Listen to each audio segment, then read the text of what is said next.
जय श्री राम, जय हनुमान।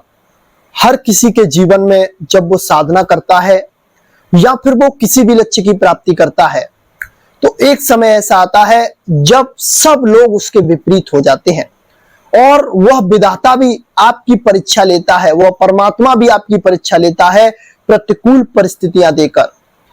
इतने दुख, इतनी परेशानियां साधक के जीवन में आ जाती हैं कि वो एकदम टूट जाता है, वह फिर कुछ करने की उसकी हिम्मत नहीं होती है।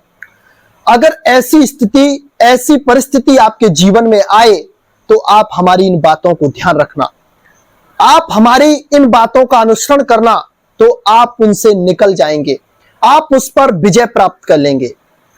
भगवान उसी अपने प्यारे साधक की परीक्षा लेता है जो कि योग्य होता है, और परीक्षा भी योग्य व्यक्ति की ही ली जाती है। जो कुछ जानते ही नहीं, जो कुछ करते ही नहीं, जो कुछ पढ़ते ही नहीं, उनकी क्या परीक्षा होगी? अगर परीक्षा भी हो जाएगी तो वो फेल हो जाएंगे परीक्षा में, और उल्टा वह टीचर को, स्कूल को और वहां के जितने भी सहयोगी पढ़ाने वाले उन सबको दोष देंगे। आपको ये नहीं करना है। जब कोई आपका साथ ना दे, हर तरफ से आपकी विपरीत परिस्थितियां, दुख आपको घेर ले, तो उस एक परमेश्वर की शरण हो जाना, उस परम पिता परमेश्वर को याद करना, आप उससे विनती करना, उनके सामने आप रोना, और आप देखना तुरंत आपको एक अद्भुत शक्ति का एहसास होगा। जब साधक आर्त भाव से प्रभु को पुकारता है और अपनी जो भी मनसाएं होती है उनको प्रभु के समर्पित करके उनसे बोलता है कि प्रभु, जो आपको अच्छी लगे वो आप पूरी करो, जो आपको अच्छी ना लगे उनको आप हटा दीजिए। मैं आपका सेवक हूं, मैं आपके चरणों में हूं, आप मुझ पर कृपा करिए। इस तरह से आप प्रार्थना करिए तो आपके आंसुओं की कीमत ये संसार नहीं दे पाएगा, लेकिन जो आंसू आपने प्रभु श्री राम जी के चरणों में बहाए होंगे वो आंसू आपके बेशकीमती हीरे बन जाएंगे, जिनकी कोई कीमत नहीं दे सकता है। क्योंकि मेरे प्रभु श्री राम जी आंसुओं से रीझते हैं, मेरे प्रभु श्री राम जी प्यार से रीझते हैं। कपट के आंसू नहीं होने चाहिए। अंदर से आपके भाव जागृत होंगे तो प्रभु श्री राम जी आपके सामने खड़े मिलेंगे। माता सबरी जी के जीवन में कितनी परेशानियां आई। जब उनकी साधना चल रही थी तो उनके गुरु, जो उनका एकमात्र सहारा थे, वह उनको छोड़कर परलोक गमन कर गए और उनको एक रास्ता बता गए। तब वो वन में रहकर तपस्या करती थी, हर तरह से प्रभु को रिझाने की और बुलाने की कोशिश करती थी। तो उस रास्ते से जो भी निकल के जाते थे तो उनको पागल कोई बोलता था, कोई उनसे अपशब्द कहता था, कोई कुछ कहता था, कोई कुछ कहता था, लेकिन उनके मन से बस एक ही आवाज निकलती थी कि मेरे राम आएंगे, मेरे राम आएंगे, और मेरी कुटिया पे एक ना एक दिन जरूर आएंगे।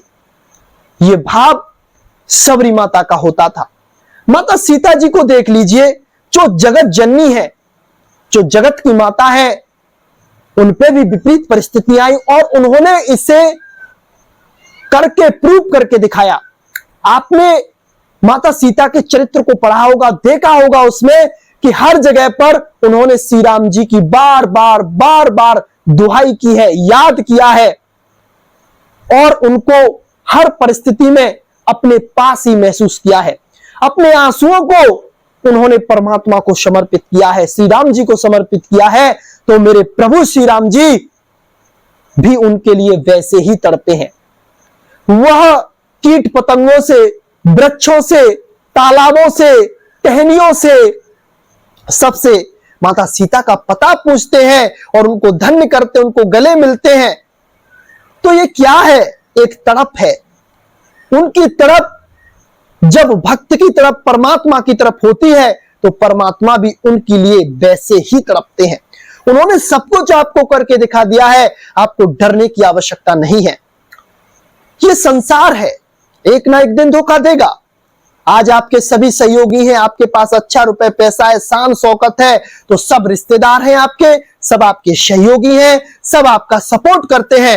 लेकिन जब आप अकेले होते हैं, जब कोई आपके साथ नहीं होता है, आप अकेले खड़े हुए होते हैं, विपरीत परिस्थितियां आपको घेरे हुए होती हैं, हर तरफ से आपको परेशानियों का सामना करना पड़ता है, तो बस उस समय आपके अंतःकरण से अगर प्रभु का ध्यान आता है तो प्रभु आपको अपना लेते हैं। ये संसार कब किसका हुआ है? एक ना एक दिन ये छूटेगा, तो उस चीज को आप पहले ही कर लीजिए। आप अगर किसी से अपनी इच्छा रखेंगे, उससे कुछ पाने की कोशिश की लालसा रखेंगे, तो आपको दुख उठाना पड़ेगा। ये अक्षर से सत्य है। आशा रखनी है, कुछ पाना है तो श्री राम जी से रखिए। कुछ आपको महसूस करना है, कुछ आपको हासिल करना है, तो प्रभु श्री राम जी से बोलिए, क्योंकि दीनों के पालनहार करने वाले मेरे प्रभु श्री राम जी हैं।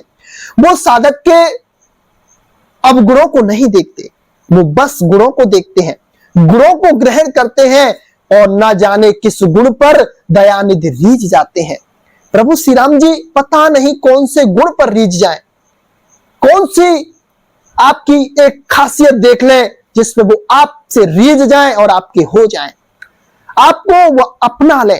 यही आपके जीवन की सार्थकता है। तो आपके जीवन में दुख परेशानी आ रही है और आपका साधना में कोई सहयोगी नहीं हो रहा है, सब ओर से निराशा हाथ लग रही है, तो समझ लीजिए प्रभु ने आपके लिए कुछ विशेष रचा है। अगर आपको ज्यादा से ज्यादा प्रतिकूल परिस्थितियों का सामना करना पड़ रहा है, तो आपको कुछ बनाया जा रहा है। सोने को जब तक आग में नहीं तपाया जाता है, तब तक वह कुंदन नहीं बनता है। तो आपको आग में तपाया जा रहा है, आपको प्रभु श्री राम जी की प्राप्ति के योग्य बनाया जा रहा है। आप बस स्थिरचित्त होकर इन चीजों को सहन करिए, सम में आ जाइए, आप समता को धारण करिए और आप प्रभु श्री राम जी के हो जाइए। सर्वधर्मन परित्यज्य मामेक शरणं व्रज अहम त्वं सर्व पापेभ्यो मोक्षयिष्यामि मा शुचा। प्रभु श्री राम जी कहते हैं कि वह आपके सारे पापों को क्षमा कर देंगे, सारे धर्मों को, सारे कर्मों को, सब कुछ छोड़ के बस उनकी शरण में होने की आवश्यकता है, तो वह आपका हाथ पकड़ के चलेंगे। तो बस जब परेशान हो, जब कोई साथ ना दे, तो उस परमात्मा को याद रखना, उस प्रभु को पुकारना, उनसे प्रार्थना करना, तो वो आपके सामने खड़े होंगे और आप कभी भी किसी भी जगह पर हारेंगे नहीं। आज के लिए बस इतना ही। मिलते हैं आपसे बहुत जल्दी ही एक ऐसी ही जानकारी के साथ। तब तक के लिए जय श्री राम।